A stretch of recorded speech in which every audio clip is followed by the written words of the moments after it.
Friends नमस्कार। आप सभी का स्वागत है हमारे YouTube चैनल में। आज हम लोग डिस्कस करने वाले हैं ब्रिटिश भारत के मुख्य अधिनियम और इससे पहले इससे संबंधित जो 1772 से 1853 तक के जो लगभग में 5 से 6 मुख्य रूप से अधिनियम थे, वे हमने इसके फर्स्ट पार्ट में देख लिए हैं। तो यदि आपने अभी तक इसका फर्स्ट पार्ट नहीं देखा है तो सबसे पहले आप उसे देख लें। आज हम लोग देखेंगे 1858 के अधिनियम से हम लोग स्टार्ट करेंगे, ठीक है। और 1935 तक अधिनियम के मुख्य जो प्रावधान हैं उन्हें देखेंगे। तो देखते हैं, सबसे पहले किसे देखेंगे तो 1858 को देखेंगे, क्योंकि इससे पहले 1853 के अधिनियम को हम लोगों ने देख लिया था और उसके बाद में जो ब्रिटिश भारत में मुख्य अधिनियम आया वो 1858 का ही आया। इससे पहले आपको थोड़ा सा बैकग्राउंड जानना बहुत ही ज़रूरी है, क्योंकि 1857 में भारत की क्रांति हुई थी, या फिर उसे हम स्वतंत्रता संग्राम भी कहते हैं। तो उसके बाद में ये 1858 का अधिनियम आया और इसमें काफ़ी कुछ बड़ा बदलाव किया गया। क्योंकि इस अधिनियम में क्या किया गया, इससे पहले जो भारत का जो प्रशासन होता था या भारत का जो शासन होता था वो ईस्ट इंडिया कंपनी के अंडर में आता था, यानी वही मुख्य रूप से होती थी। लेकिन इसमें उल्टा हो गया, क्योंकि भारत में क्या हुआ, स्वतंत्रता संग्राम हुआ, इसीलिए जो वहाँ की रानी विक्टोरिया थी उसने शासन ईस्ट इंडिया कंपनी से अपने हाथों में ले लिया था और इसीलिए उसने अपने अनुसार बहुत से बदलाव किए। तो इसमें उसने कौन सा बदलाव किया, तो ये जो कि मैं बता चुका हूँ आपको वही है। ईस्ट इंडिया कंपनी का शासन समाप्त हो गया किस अधिनियम में, तो 1858 के अधिनियम में। और फिर ये शासन किसके हाथों में चला गया, तो जो ब्रिटिश रानी थी, नाम उसका क्या था, तो उसका नाम था रानी विक्टोरिया के हाथों में भारत का शासन चला गया, ठीक है। या फिर ये बोल लें कि जो इंग्लैंड की रानी थी विक्टोरिया, उसने अपने हाथों में शासन को ले लिया। जो दूसरा बड़ा बदलाव किया गया वो ये किया गया, इससे पहले भारत का जो प्रमुख हुआ करता था भारत में, उसे हम भारत का गवर्नर जनरल कहते थे। लेकिन यहाँ पर अब उस पद में, यानी उस पद नाम में परिवर्तन कर दिया गया। अब गवर्नर जनरल के पद के नाम को बदलकर उसे हम वायसराय कहने लगे। क्या कहा जाने लगा, तो भारत का वायसराय कहा जाने लगा। और तो इस तरीके से भारत का प्रथम वायसराय कौन बना, तो लॉर्ड कैनिंग भारत का प्रथम वायसराय बना, ठीक है। तो ये काफ़ी ज़्यादा इम्पोर्टेंट है, आप इसे अंडरलाइन कर सकते हैं, ठीक है।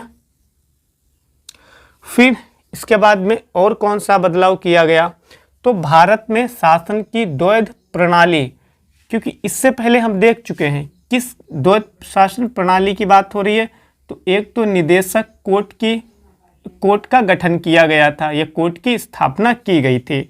और कौन सी कोर्ट, ये कोई सुप्रीम कोर्ट की बात नहीं हो रही है, ये निदेशक कोर्ट की बात हो रही है, ये बात ध्यान रखना है, ठीक है। और नियंत्रण बोर्ड, तो इन दोनों की समाप्ति हो गई। किनकी, तो एक तो निदेशक कोर्ट या नियंत्रण बोर्ड। और या फिर ये बोल लें कि भारत में शासन की द्वैध प्रणाली कब समाप्त हुई, तो सन 1858 में भारत में शासन की द्वैध प्रणाली।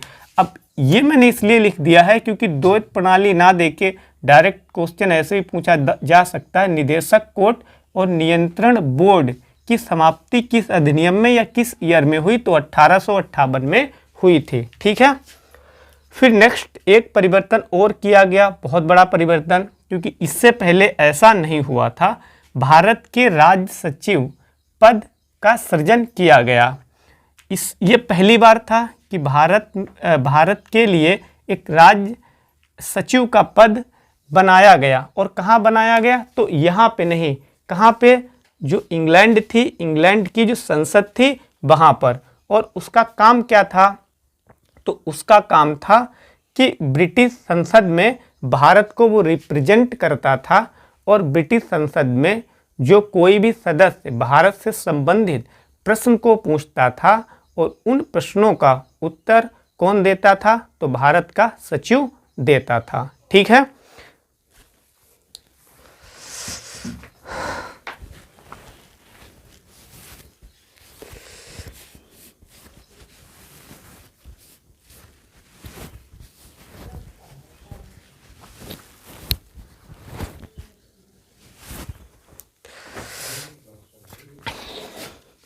तो ये अधिनियम यहाँ पे समाप्त होता है। मुख्य रूप से 4 इसमें बड़े परिवर्तन हुए हैं। ठीक है, ना कि सिर्फ ये प्री एग्ज़ाम के लिए इम्पोर्टेंट है, बल्कि जो जैसे यूपीएससी का मेंस होता है या स्टेट पीएससी का मेंस होता है या आरओ का मेंस होता है, तो उसमें भी ये क्वेश्चन आ जाते हैं, पूछ लिए जाते हैं कि अधिनियम की क्या विशेषताएं हैं या उस अधिनियम में क्या प्रावधान किया गया। तो इस तरीके से आंसर सबका, मतलब आंसर क्या लिखा जाएगा? तो यही प्रावधान बोल लें तब भी यही सही है, या फिर विशेषताएं बोल लें फिर भी यही सही होगा। ठीक है। फिर नेक्स्ट 1858 के बाद में 1892, इसमें बहुत बड़ा बदलाव नहीं किया गया। मुख्य रूप से एक बड़ा बदलाव किया गया, परिवर्तन किया गया। बजट पर प्रश्न और बहस करने का अधिकार किसे दिया गया? यानी इससे पहले जो विधान परिषद के सदस्य होते थे उन्हें बजट पर प्रश्न पूछने और बहस करने का अधिकार नहीं था, लेकिन सन 1892 में जो विधान परिषद के सदस्य थे उन्हें बजट पर प्रश्न पूछने और बहस करने का अधिकार दे दिया गया। ओके, सो इसके बाद में कौन सा आया? फिर अधिनियम 1909। सो ये वेरी इंपॉर्टेंट है। ठीक है, ये बहुत ज़्यादा इंपॉर्टेंट है 1909, क्योंकि इसमें भी 1858 की तरह कई बदलाव किए गए और कई चीज़ें आपको नई देखने के लिए मिलेगी। ठीक है, सो क्या बदलाव किया गया? केंद्रीय विधान परिषद में सदस्यों की संख्या को बढ़ा दिया गया था। इसे बाद में समझते हैं, पहले इसे ही समझ लेते हैं। तो इसका नाम क्या है? अधिनियम 1909, लेकिन इसे हम एक और अन्य नाम से भी जानते हैं, मार्ले मिंटो सुधार या फिर मार्ले मिंटो अधिनियम। ऐसा क्यों, मतलब यही नाम क्यों रखा गया इसका? तो सीधी सी बात है, अभी हमने पढ़ा भारत का सचिव, तो यहाँ पे इस अधिनियम में जो भारत के सचिव थे उनका नाम क्या था? उनका नाम मार्ले था। ठीक है, क्या नाम था? मार्ले था। और मिंटो कौन था? तो ये भारत का इस समय कब 1909 में वायसराय था। इसीलिए इस अधिनियम को भारत के सचिव और वायसराय के नाम से भी जाना गया है। ठीक है, देखो जब ऐसे पूछा जाएगा अधिनियम 1909 तो ये तो डायरेक्ट ही है, तो ये डायरेक्ट है। लेकिन यदि ऐसे पूछ लेता है कि मार्ले मिंटो अधिनियम की प्रमुख विशेषताएं क्या हैं, है ना, तो फिर आप जो है थोड़ी सी परेशानी में पड़ सकते हैं, क्योंकि आपने तो फिर अधिनियम 1909 पढ़ा है, मार्ले मिंटो नहीं पढ़ा है। लेकिन इसीलिए यहाँ पर मैंने ये लिख दिया है। कभी कभी तो इतना ही पूछ लिया जाता है कि मार्ले मिंटो अधिनियम कब लाया गया या कब आया? तो 1909 में आया। ठीक है, तो अब देखते हैं इसे। तो यहाँ पे पहला प्रावधान क्या किया गया? केंद्रीय विधान परिषद में सदस्यों की संख्या को बढ़ा दिया गया। इससे पहले जो केंद्रीय विधान परिषद में सदस्यों की संख्या थी 16 थी, और 16 से 60 कर दी गई, तो यानी काफ़ी बड़ा इसमें विस्तार किया गया। ठीक है, फिर और क्या किया गया? सो पहली बार किसी भारतीय को वायसरॉय की कार्यपालिका परिषद में सदस्य बनाया गया। सो ये वेरी इंपॉर्टेंट है, मतलब प्री एग्ज़ाम में जो है ये वन लाइनर में पूछ लिया जाता है, क्योंकि पहला लगा है तो ये जो है बहुत ज़्यादा इंपॉर्टेंट अपने आप में ही हो जाता है। फिर से एक बार समझ लेते हैं, पहली बार किसी भारतीय को, मतलब ये पहले भारतीय थे, को वायसरॉय की कार्यपालिका परिषद में सदस्य बनाया गया। तो इनका नाम क्या था? सत्येंद्र प्रसाद सिन्हा। ठीक है, तो ये बहुत बड़ा बदलाव किया गया। तो ये भारत के लिए कुछ फेवर में एक प्रावधान किया गया था। फिर है ये भारत के निगेटिव में किया गया। मुस्लिमों के लिए सांप्रदायिक निर्वाचन प्रणाली की शुरुआत कर दी। यहाँ पे देखना, लिंक मैं करवाऊंगा आपसे, तो कैसे लिंक करना है, सांप्रदायिक निर्वाचन प्रणाली, और इस किस अधिनियम के अंतर्गत, तो अधिनियम 1909, या फिर मार्ले मिंटो बोल लें। तो मिंटो को हम और भी एक उपाधि देते हैं, कौन सी, कि बांटो और राज करो की नीति। तो यहाँ पे इन्होंने क्या कर दिया, मतलब जो मुस्लिम लोग थे और जो हिंदू थे, यानी जो विभिन्न धर्म थे, उनके प्रति इन्होंने क्या कर दिया, द्वेष भावना फैला दी। मतलब इन्होंने क्या कर दिया, एक तरीके से सांप्रदायिक निर्वाचन प्रणाली इन्हें प्रदान कर दी मुस्लिमों को। तो इसलिए जो हिंदू थे वे क्या हो गए, वे थोड़े से क्या हो गए, नाराज हो गए इनसे।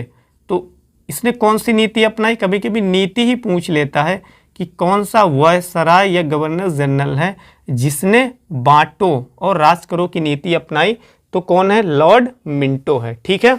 और सांप्रदायिक निर्वाचन प्रणाली की शुरुआत कब की गई, तो 1909 में, या फिर मार्ले मिंटो सुधार अधिनियम में। ठीक है।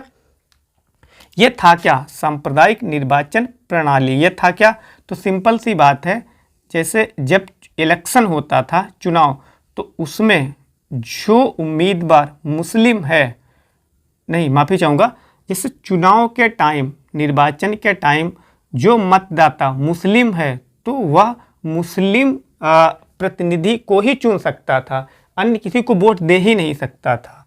तो इसका यहाँ पे यही अभिप्राय है। ठीक है। तो ये भी समाप्त होता है। नेक्स्ट देखते हैं अधिनियम 1919। इसे हमने मार्ले मिंटो कहा, इसका नाम क्या पड़ा, तो इसे कहा गया मॉन्टेग चेम्सफोर्ड।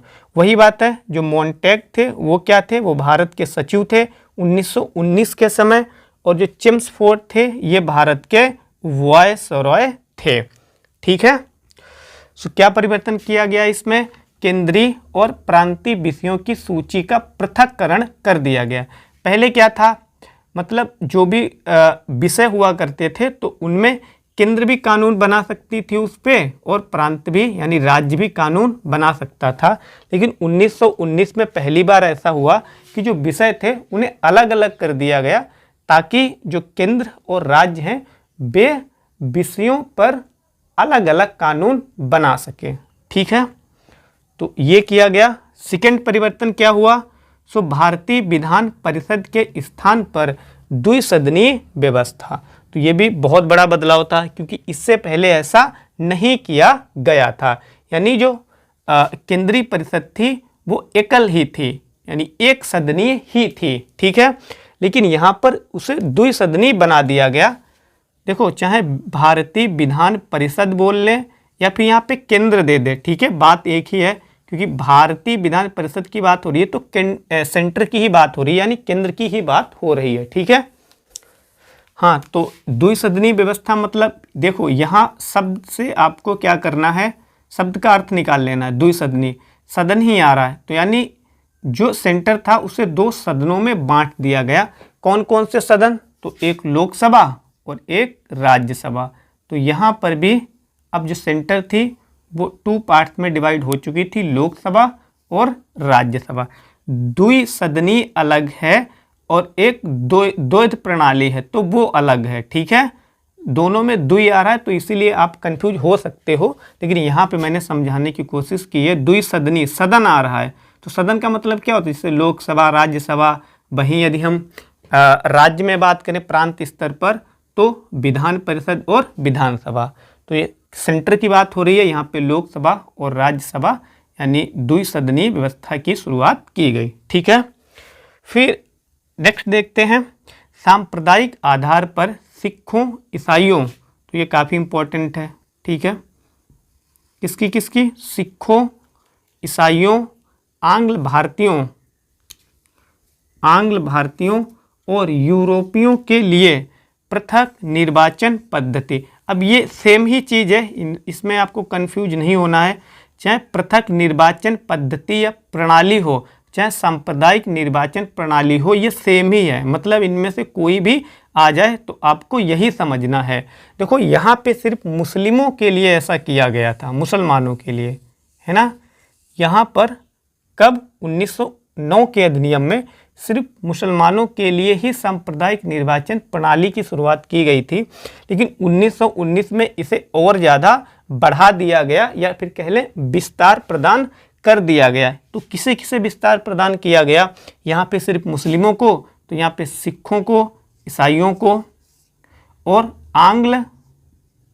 जो आंग्ल भारतीय थे और यूरोपीय थे, तो इन्हें भी सन 1919 के अधिनियम में पृथक निर्वाचन पद्धति या प्रणाली या सांप्रदायिक निर्वाचन प्रणाली के अंतर्गत लाया गया। ठीक है, बहुत ज़्यादा इंपॉर्टेंट है, क्योंकि ये तीनों अधिनियम में किन्हीं वर्ग को पृथक निर्वाचन प्रणाली के अंतर्गत लाया गया है। तो आपको क्या करना होगा? इससे ये याद करना होगा कि मुस्लिमों को कब लाया गया, तो 1909 में, और ऐसे ही सिखों, ईसाइयों, आंग्ल भारतीयों, यूरोपियों को कब लाया गया पृथक निर्वाचन पद्धति के अंतर्गत, तो अधिनियम 1919 में। ठीक है, फिर नेक्स्ट यहाँ पे क्या परिवर्तन किया गया? सिविल सेवकों की भर्ती हेतु केंद्रीय लोक सेवा आयोग का गठन। तो यानी जो पहले सिविल सेवक होते थे, यानी आज के IAS और पहले के ICS, क्योंकि जो पहले नाम था वो IAS नहीं था, वो क्या था? वो ICS था।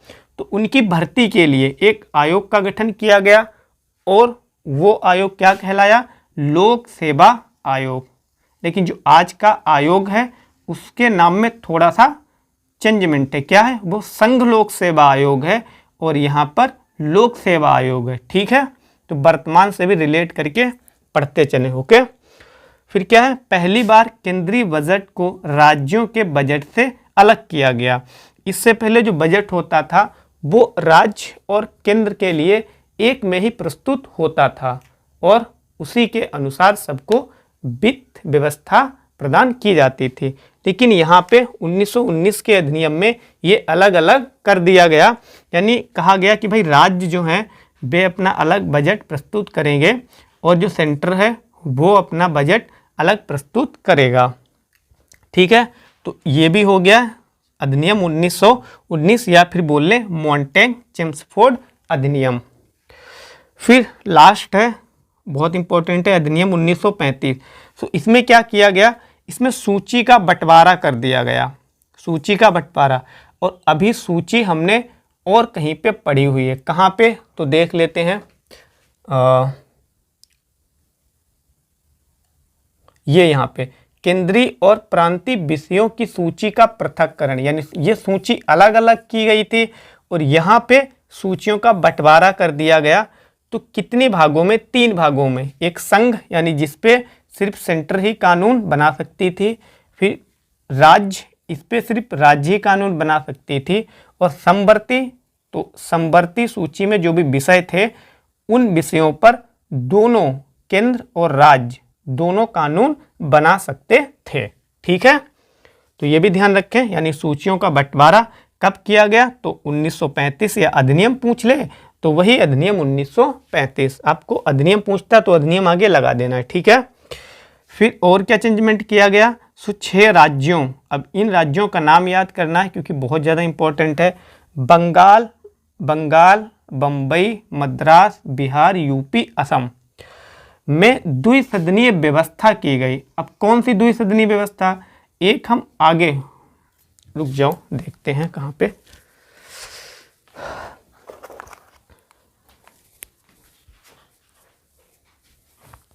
क्योंकि मेरा मकसद है कि बिल्कुल भी मैं आपको कंफ्यूज नहीं होने दूंगा, क्योंकि यहाँ पे हम द्विसदनीय व्यवस्था यहाँ पर भी पढ़ रहे हैं, और आगे भी हमने द्विसदनीय व्यवस्था पढ़ी यहाँ पे। तो यहीं पे ये अलग हो गए थे, फिर यहाँ पे क्यों लिखा? तो आपको गौर से देखना है, यहाँ पे ये सेंट्रल लेवल की बात हो रही है, केंद्र की बात हो रही है, और यहाँ पे राज्य की बात हो रही है, यानी 6 राज्यों में, है ना? कितने राज्यों में द्विसदनीय व्यवस्था सर्वप्रथम लागू की गई थी? तो 6 राज्यों में। किन किन में? बंगाल, बम्बई, मद्रास, बिहार, यूपी, असम। इनमें क्या किया गया? इनमें विधानसभा और विधान परिषद का गठन किया गया, यानी द्विसदनीय तो विधानसभा और विधान परिषद। अब ये चीज़ आपको याद रखना है। सो यदि आपको मैप पता हो तो फिर ये याद रखना बहुत सरल होगा। यदि हम ओवरऑल बोलें यानी इसमें हम थोड़ा सा कॉमन सेंस लगाएं तो जब 1935 के आसपास जाएंगे तो सबसे बड़े जो राज्य थे वो यही थे और सबसे फेमस भी थे। बंगाल, बम्बई, मद्रास, 3 तो ये बहुत बड़े थे और सबसे ज़्यादा फेमस भी थे, है ना। तो 3 तो ये ऐसे ही आप याद कर सकते हो, कोई बड़ी बात नहीं है। उसके बाद में बिहार, यूपी और असम, तो मैप पता है तो वैसे भी याद रख सकते हो, क्योंकि यदि आप इन तीनों को मैप में देखेंगे तो यूपी के बाद में बिहार आ जाएगा और बिहार के और उस साइड में जाओगे तो आपका असम पड़ जाएगा। हालांकि बीच में जो है पश्चिम बंगाल पड़ेगा, तो उसको भी आपको ध्यान में रखना है ना। तो इन तीनों को ऐसे भी याद रख सकते हो, आपके ऊपर डिपेंड करता है, या फिर आप इसे चाहें रट लें, ठीक है। लेकिन यदि रटने में परेशानी हो रही हो तो ओवरऑल आप ये मान सकते हैं कि जो 1935 के आसपास जो सबसे बड़े राज्य थे उनमें क्या किया गया, तो उनमें राज्यों में 6 राज्यों में द्विसदनी व्यवस्था स्थापित की गई, ठीक है। फिर क्या हुआ, फिर देखो यहाँ पे मैंने बताया था ना, दलित जातियों, तो किसके किसके लिए, दलित के लिए, दलित जातियों के लिए और महिलाओं के लिए, मजदूरों के लिए अलग निर्वाचन प्रणाली की व्यवस्था की गई। अब यहीं से आपको फिर से लिंक करना है, क्योंकि ये चीज़ अलग निर्वाचन प्रणाली, ये चीज़ 1909 से लागू हो रही है। इसमें सिर्फ मुस्लिमों को ये प्रदान किया गया, इसमें और इसका विस्तार किया गया तो सिखों, ईसाइयों और आंग्ल भारतीयों और यूरोपियों के लिए पृथक निर्वाचन पद्धति या प्रणाली की शुरुआत की गई और इसमें भी वही चीज़ अपनाई गई, यानी इसका विस्तार किया गया अधिनियम 1935 में। तो किन्हें किन्हें, दलित जातियों को, महिलाओं को, मजदूर को और आंग्ल माफ़ी चाहता हूँ, किसे किसे, तो दलित जातियों को, महिलाओं को और मजदूरों को, ठीक है। फिर नेक्स्ट, आरबीआई की स्थापना का प्रावधान भी इसी अधिनियम में किया गया था, क्योंकि इसकी स्थापना भी 1935 में ही हुई है, तो ऐसे भी आप याद रख सकते हैं। फिर प्रांतीय लोक सेवा आयोग की स्थापना, यहाँ पे जो केंद्र लेवल की जो लोक सेवा आयोग थी, सिविल सेवकों के लिए लोक सेवा आयोग की स्थापना, ऐसे ही अब प्रांत लेवल पर भी लोक सेवा आयोग की स्थापना का प्रावधान किया गया था। सो कंप्लीटली हम लोगों ने देख लिया है, जो भी इसमें मैंने बताया हुआ है बहुत ज़्यादा इम्पोर्टेंट है। यही सवाल बार बार पूछे जाते हैं, चाहे प्री हो या फिर मेंस हो। मेंस में भी डायरेक्ट क्वेश्चन जो है बनता है, जैसे अधिनियम 1919 के प्रमुख प्रावधान क्या थे या फिर इनकी विशेषताएं क्या थीं। फ्रेंड्स, आई होप कि मैं आपको समझाने में कामयाब हुआ हूं, और यदि आप हमारे चैनल पर नए हैं तो हमारे चैनल को सब्सक्राइब करना ना भूलें। जल्दी ही मिलेंगे सेकेंड वीडियो में, तब तक के लिए आप सभी को जय हिंद।